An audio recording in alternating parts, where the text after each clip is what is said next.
छत्रपति शिवाजी भोसले भारत के एक महान राजा एवं रणनीतिकार थे, जिन्होंने 1674 ईस्वी में पश्चिम भारत में मराठा साम्राज्य की नींव रखी। इसके लिए उन्होंने मुगल साम्राज्य के शासक औरंगजेब से संघर्ष किया। सन 1674 में रायगढ़ में उनका राज्याभिषेक हुआ और वह छत्रपति बने। तत्वदर्शी संत मिला होता तो शिवाजी मोक्ष का मार्ग चुनते। छत्रपति शिवाजी महाराज ने अपनी अनुशासित सेना एवं सुसंगठित प्रशासनिक इकाइयों की सहायता से एक योग्य एवं प्रगतिशील प्रशासन प्रदान किया। उन्होंने समर विद्या में अनेक नवाचार किए तथा छापामार युद्ध की नई शैली विकसित की। उन्होंने प्राचीन हिंदू राजनीतिक प्रथाओं तथा दरबारी शिष्टाचारों को पुनर्जीवित किया और मराठी एवं संस्कृत को राजकाज की भाषा बनाया। वे भारतीय स्वाधीनता संग्राम में नायक के रूप में स्मरण किए जाने लगे। बाल गंगाधर तिलक ने राष्ट्रीयता की भावना के विकास के लिए शिवाजी जन्मोत्सव की शुरुआत की। मालोजी भोसले अहमदनगर सल्तनत के एक प्रभावशाली जनरल थे। पुणे, चाकन और इंदापुर के देशमुख थे। मालोजी के बेटे शाहजी भी बीजापुर सुल्तान के दरबार में बहुत प्रभावशाली राजनेता थे। शाहजी अपनी पत्नी जिजाबाई से शिवाजी का जन्म हुआ। शिवाजी महाराज का जन्म 19 फरवरी 1630 को शिवनेरी दुर्ग में हुआ था। उनके पिता शाहजी भोसले एक शक्तिशाली सामंत थे। उनकी माता जिजाबाई जाधव कुल में उत्पन्न असाधारण प्रतिभाशाली महिला थी।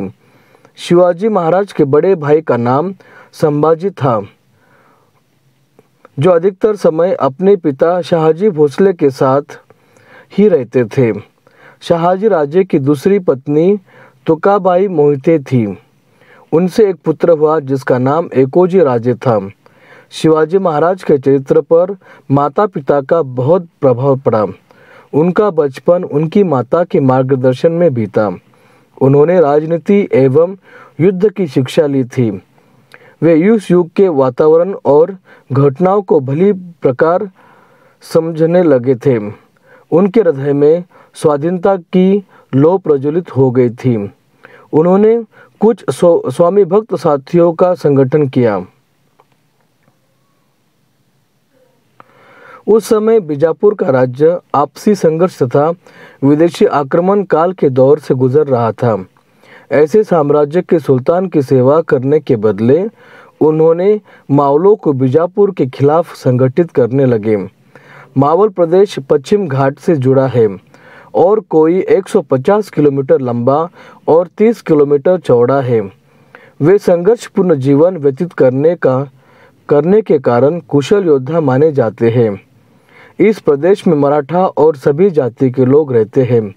शिवाजी महाराज इन सभी जाति के लोगों को लेकर मावलो नाम देकर सभी को संगठित किया और उनसे संपर्क कर उनके प्रदेश से परिचित हो गए थे। मावल युवकों को लाकर उन्होंने दुर्ग निर्माण का कार्य आरंभ कर दिया था। मावलों का सहयोग शिवाजी महाराज के लिए बाद में उतना ही महत्वपूर्ण साबित हुआ जितना शेरशाह सूरी के लिए अफगानों का साथ। उस समय बीजापुर अपनी आपसी संघर्ष तथा मुगलों के आक्रमण से परेशान था। बीजापुर के सुल्तान आदिल शाह ने बहुत से दुर्गों से अपनी सेना हटाकर उन्हें स्थानीय शासकों या सामंतों के हाथ सौंप दिया था। जब आदिल शाह बीमार पड़ा तो बीजापुर में अराजकता फैल गई और शिवाजी महाराज ने अवसर का लाभ उठाकर बीजापुर में प्रवेश का निर्णय लिया। शिवाजी महाराज ने इसके बाद के दिनों में बीजापुर के दुर्गों पर अधिकार करने की नीति अपनाई। सबसे पहला दुर्ग था रोहिदेश्वर का दुर्ग। रोहिदेश्वर का दुर्ग सबसे पहला दुर्ग था जिसके शिवाजी महाराज ने सबसे पहले अधिकार किया था। उसके बाद तोरना का दुर्ग जो पुणे के दक्षिण पश्चिम में 30 किलोमीटर की दूरी पर था। शिवाजी महाराज ने सुल्तान आदिल शाह के पास अपना दूत भेजकर खबर भिजवाई कि वे पहले किलेदार की तुलना में बेहतर रकम देने को तैयार हैं और यह क्षेत्र उन्हें सौंप दिया जाए। उन्होंने आदिल शाह के दरबारियों को पहले ही रिश्वत देकर अपने पक्ष में कर लिया था और अपने दरबारियों की सलाह के मुताबिक आदिल शाह ने शिवाजी महाराज को उस दुर्ग का अधिपति बना दिया। उस दुर्ग में मिली संपत्ति से शिवाजी महाराज ने दुर्ग की सुरक्षात्मक कमियों की मरम्मत का काम करवाया। इससे कोई 10 किलोमीटर दूर राजगढ़ का दुर्ग था और शिवाजी महाराज ने इस दुर्ग पर भी अधिकार कर लिया। शिवाजी महाराज की इस साम्राज्य विस्तार की नीति को भनक जब आदिल शाह को मिली तो वह क्षुब्ध हुआ। उसने शाहजी राजे को अपने पुत्र को नियंत्रण में रखने को कहा। शिवाजी महाराज ने अपने पिता की परवाह किए बिना अपने पिता के क्षेत्र का प्रबंध अपने हाथों में ले लिया और नियमित लगान बंद कर दिया। राजगढ़ के बाद उन्होंने चाकन के दुर्ग पर अधिकार कर लिया और उसके बाद कोंडना के दुर्ग पर अधिकार किया।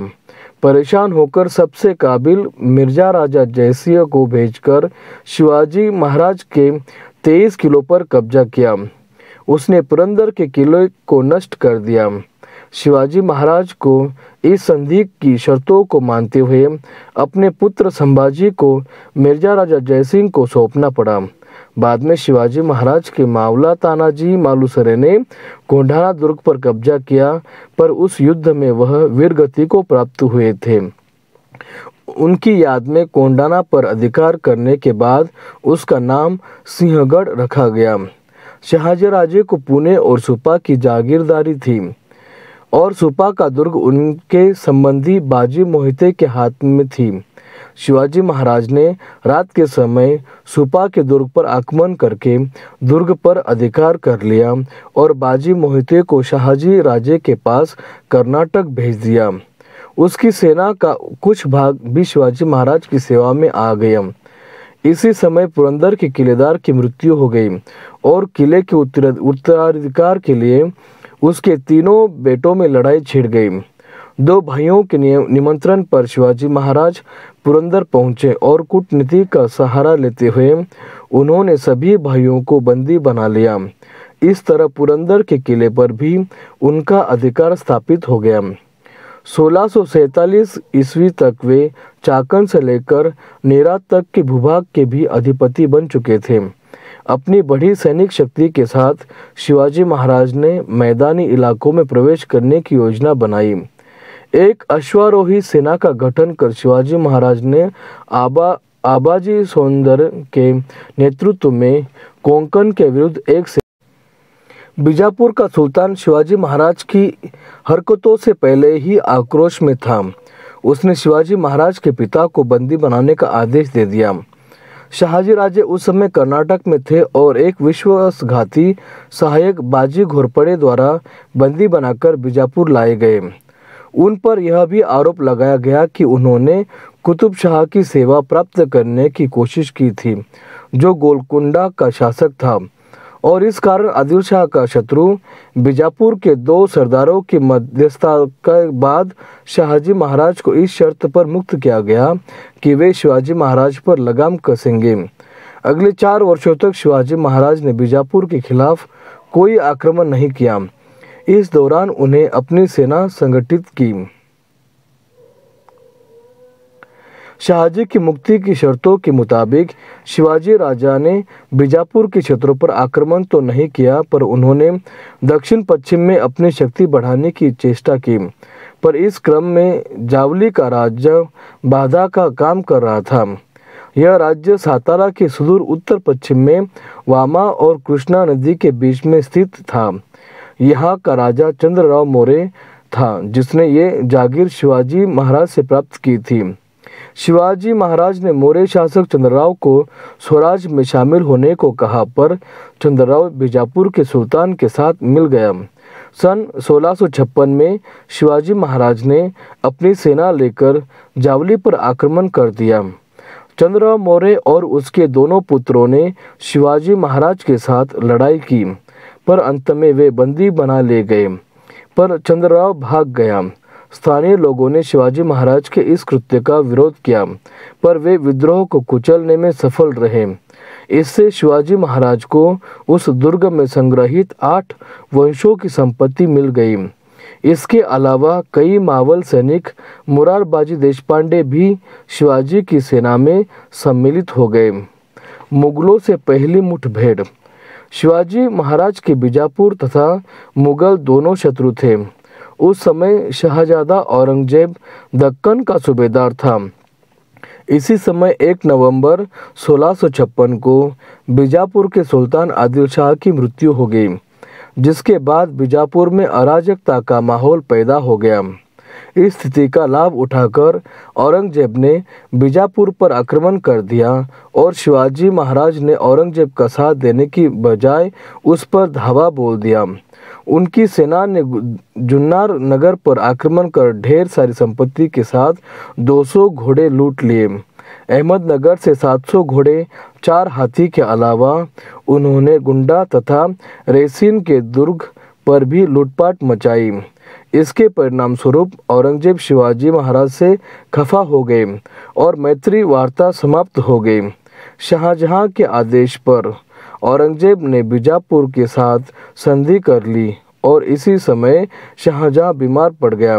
उसके व्याधिग्रस्त होते ही औरंगजेब उत्तर भारत चला गया और वहां शाहजहां को कैद करने के बाद मुगल साम्राज्य का शाह बन गया। कोंकण पर अधिकार। दक्षिण भारत में 5 भारतीय राज्यों आंध्र प्रदेश, कर्नाटक। कोंकण पर अधिकार। दक्षिण भारत में औरंगजेब की अनुपस्थिति और बीजापुर की डावाडोल राजनीतिक स्थिति को जानकर शिवाजी महाराज ने समरजी को जंजीरा पर आक्रमण करने को कहा, पर जंजीरा के सिद्धियों के साथ उनकी लड़ाई कई दिनों तक चली। इसके बाद शिवाजी महाराज ने खुद जंजीरा पर आक्रमण किया और दक्षिण कोंकण पर अधिकार कर लिया और दमन के पुर्तगालियों से वार्षिक कर एकत्र किया। कल्याण तथा भिवंडी पर अधिकार करने के बाद वहां नौसैनिक अड्डा बना लिया। इस समय तक शिवाजी महाराज के पास 40 दुर्गों के मालिक बन चुके थे। बीजापुर से संघर्ष। इधर औरंगजेब के आगरा लौट जाने के बाद बीजापुर के सुल्तान ने भी राहत की सांस ली। अब शिवाजी महाराज ही बीजापुर के सबसे प्रबल शत्रु रह गए थे। शाहजी को पहले ही अपने पुत्र को नियंत्रण में रखने को कहा गया था, पर शाहजी ने इसमें अपनी असमर्थता जाहिर कर दी। शिवाजी से निपटने के लिए बीजापुर के सुल्तान ने अब्दुल्लाह भटारी अफजल खां को शिवाजी के विरुद्ध भेजा। अफजल खां ने 1,20,000 सैनिकों के साथ 1659 में कूच किया। तुलजापुर के मंदिरों को नष्ट करता हुआ वह सातारा के 30 किलोमीटर उत्तर वाई शिरवल के नज़दीक तक आ गया, पर शिवाजी प्रतापगढ़ के दुर्ग पर ही रहे। अफजल खां ने अपने दूत कृष्णाजी भास्कर को संधि वार्ता के लिए भेजा। उसने उसके मार्फत ये संदेश भिजवाया कि अगर शिवाजी महाराज बीजापुर की अधीनता स्वीकार कर ले तो सुल्तान उसे उन सभी क्षेत्रों का अधिकार दे देंगे जो शिवाजी महाराज के नियंत्रण में हैं। साथ ही शिवाजी महाराज को बीजापुर के दरबार में एक सम्मानित पद प्राप्त होगा। हालांकि शिवाजी महाराज के मंत्री और सलाहकार उस संधि के पक्ष में थे, पर शिवाजी महाराज को ये वार्ता रास नहीं आई। उन्होंने कृष्णाजी भास्कर को उचित सम्मान देकर अपने दरबार में रख लिया और अपने दूत गोपीनाथ को वस्तु स्थिति का जायजा लेने अफजल खां के पास भेजा। गोपीनाथ और कृष्णाजी भास्कर से शिवाजी को ऐसा लगा कि संधि का षड्यंत्र रचकर अफजल खां शिवाजी महाराज को बंदी बनाना चाहता है, अतः उन्होंने युद्ध के बदले अफजल खां को एक बहुमूल्य उपहार भेजा और इस तरह अफजल खां को संधि वार्ता के लिए राजी किया। संधि स्थल पर दोनों ने अपने सैनिक घात लगाकर रखे थे। मिलने के स्थान पर जब दोनों मिले तब अफजल खां ने अपने कटार से शिवाजी पे वार किया। बचाव में शिवाजी महाराज ने अफजल खां को अपने वज्रों वाघ नखों से मार दिया। अफजल खां की मृत्यु के बाद शिवाजी महाराज ने पन्हाला के दुर्ग पर अधिकार कर लिया। इसके बाद पवनगढ़ और वसंतगढ़ के दुर्गों पर अधिकार करने के साथ ही उन्होंने रुस्तम खां के आक्रमण को विफल भी किया। इससे राजापुर तथा दाऊल पर भी उनका कब्जा हो गया। अब बीजापुर में आतंक का माहौल पैदा हो गया और वहां के सामंतों ने आपसी मतभेद भुलाकर शिवाजी महाराज पर आक्रमण करने का निश्चय किया। 2 अक्टूबर 1665 को बीजापुर सेना ने पन्हाला दुर्ग पर अधिकार कर लिया। शिवाजी संकट में फंस चुके थे, पर रात्रि के अंधकार का लाभ उठाकर वे भागने में सफल रहे। बीजापुर के सुल्तान ने स्वयं कमान संभालकर पन्हाला पवनगढ़ पर अपना अधिकार वापस ले लिया, राजापुर को लूट लिया और श्रृंगारगढ़ के प्रधान को मार डाला। इसी समय कर्नाटक में सिद्दी जोहर के विद्रोह के कारण बीजापुर के सुल्तान ने शिवाजी महाराज के साथ समझौता कर लिया। इस संधि में शिवाजी के पिता शाहजी ने मध्यस्थता का काम किया था। सन 1662 में हुई इस संधि के अनुसार शिवाजी महाराज को बीजापुर के सुल्तान द्वारा स्वतंत्र शासक की मान्यता मिली। इसी संधि के अनुसार उत्तर में कल्याण से लेकर दक्षिण में पोंडा तक 250 किलोमीटर का और पूर्व में इंदापुर से लेकर पश्चिम में दाऊल तक 150 किलोमीटर का भूभाग शिवाजी महाराज के नियंत्रण में आ गया। शिवाजी महाराज ने सेना में इस समय तक 30,000 पैदल और 1,000 घुड़सवार हो गए थे। मुगलों से संघर्ष। उत्तर भारत में बादशाह बनने की होड़ खत्म होने के बाद औरंगजेब का ध्यान दक्षिण की तरफ गया। वो शिवाजी महाराज की बढ़ती प्रभुता से परिचित थे और उन्होंने शिवाजी महाराज पर नियंत्रण रखने के उद्देश्य से अपने मामा शाइस्ते खां को दक्षिण का सूबेदार नियुक्त किया। शाइस्ते खां का अपने 1,50,000 फौज लेकर सुपन और चाकन के दुर्ग पर अधिकार कर पूना पहुंच गया। उसने 3 साल तक मावल में लूटमार की। एक रात शिवाजी महाराज ने अपने 350 मावलों के साथ उन पर हमला कर दिया। शाइस्ते खां तो खिड़की के रास्ते बच निकले में कामयाब रहे, पर उसके इसी क्रम में अपनी 4 उंगलियों से हाथ धोना पड़ा। शाइस्ते खां के पुत्र अबुल फतह तथा 40 रक्षकों और अनगिनत सैनिकों का सूरत में लूट। इस जीत से शिवाजी महाराज की प्रतिष्ठा में वृद्धि हुई। 6 साल शाइस्ते खान ने अपनी 1,50,000 फौज लेकर राजा शिवाजी महाराज का पूरा मुल्क जलाकर तबाह कर दिया था। इसलिए उसका हर्जाना वसूल करने के लिए शिवाजी महाराज ने मुगल के क्षेत्रों में लूटपाट मचाना आरंभ किया। सूरत उस समय पश्चिमी व्यापारियों का गढ़ था और हिंदुस्तानी मुसलमानों के लिए हज पर जाने का द्वार।